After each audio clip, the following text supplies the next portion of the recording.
Traffic नियम नहीं मालूम होता। बोल रहे हैं देखना भाई नगर में जा रहे हो, भगवान श्री कृष्ण बोले बाबा आप आशीर्वाद दीजिए, हमें कुछ नहीं होगा।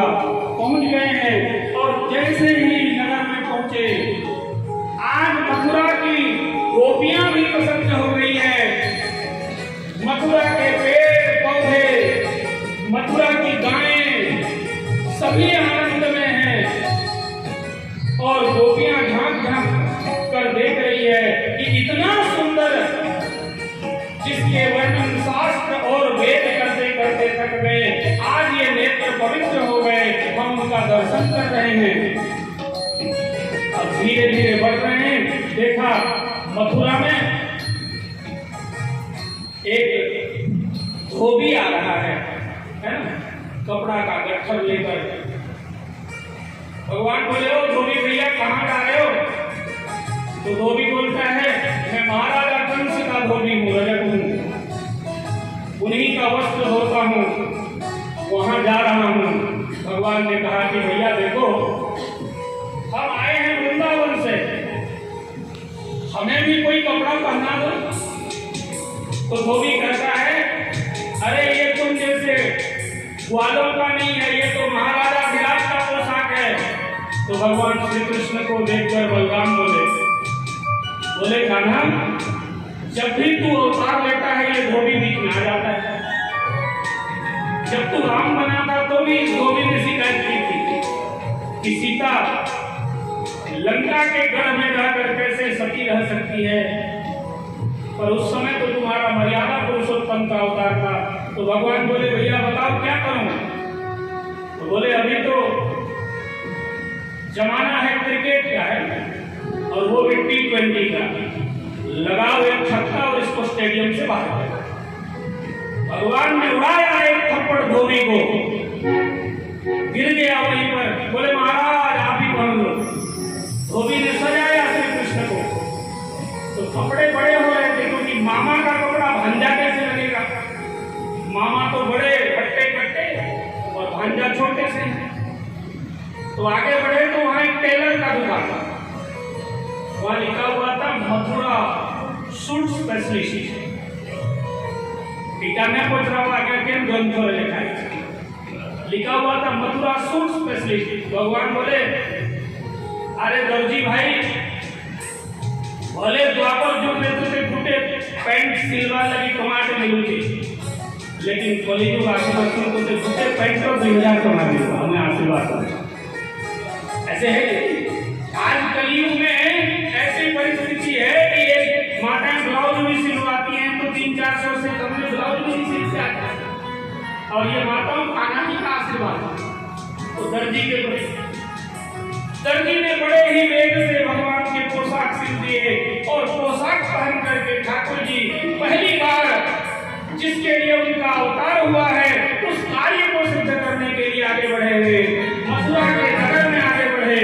और नगर में बढ़े तो मथुरा वालियों की दृष्टि क्या है? भागवत में व्यास देव जी लिखते हैं मल्ला नाम समिन्द्रिणाम नरवरो स्त्रीणां स्मरो मूर्तिमान् गोपानां स्वजनो सतां चितिभुजां शास्ता स्वपित्रो शिशु मृत्युर्भोज पते विराट विदुषां तत्त्वं परं योगिनां वृष्णीनां परदेवदेति विदितो रंगं गतः साग्रजः। भगवान श्री कृष्ण को किन किन नजरों से कैसे देखा गया इसे सुनो। मथुरा में अज्ञानियों ने भगवान श्री कृष्ण को विराट के रूप में देखा, योगियों ने तत्व रूप में देखा और हरि भक्तों ने इष्ट देव के रूप में देखा। वहां के जितनी भी गोपियां थी उन्होंने कृष्ण को पति रूप में देखा। और जैसे ही कंस ने देखा है कि मेरे भांजा आ रहे हैं, कंस को काल नजर आ रहा है।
हाथी को ले जाए। मतवाला होकर भगवान ने हाथी को पैर पकड़ करके ऐसे उड़ाया है जैसे हम कागज के पतंग को उड़ाते हैं। ऐसे भगवान ने उड़ाया और कुबलया पेड़ को वही धराशायी कर दिया।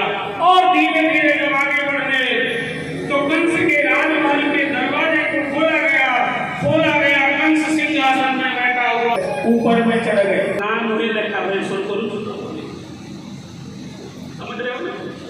अभी तक हम पढ़ने लिखने नहीं गए हैं।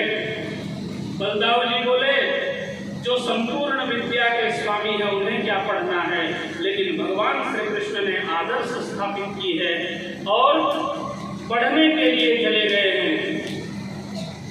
काश्यप गोत्र विद्यमानो, काश्यप गोत्र विद्यमानो, साहंग संदीपनी नामो, साहंग संदीपनी नामो, पूजन्ति गुरुं कचारण, पूजन्ति गुरुं कचारण, शिवताय आचरण, पंचमय आचरण। बोलिए उज्जैन धाम की जय, बोलिए महाकालेश्वर भगवान की जय, बोलिए सांदीपनी जी महाराज की जय। सांदीपनी के आश्रम में गए हैं और सिर्फ 64 दिन रहे, 2 महीने 4 दिन, और 64 दिनों में ही 64 कला के अधिपति हुए भगवान श्री कृष्ण। और जब शिक्षा पूरी हो गई तो गुरुदेव के पास गए, बोले हे गुरुदेव, बोलिए मैं क्या गुरु दक्षिणा दूं? तो गुरुदेव कहते हैं हे भगवान कृष्ण, मैं जान गया हूं कि आप जगत के नाथ हैं, मैं भला आपको क्या सिखाऊं, पर आपने शिष्य रूप में आकर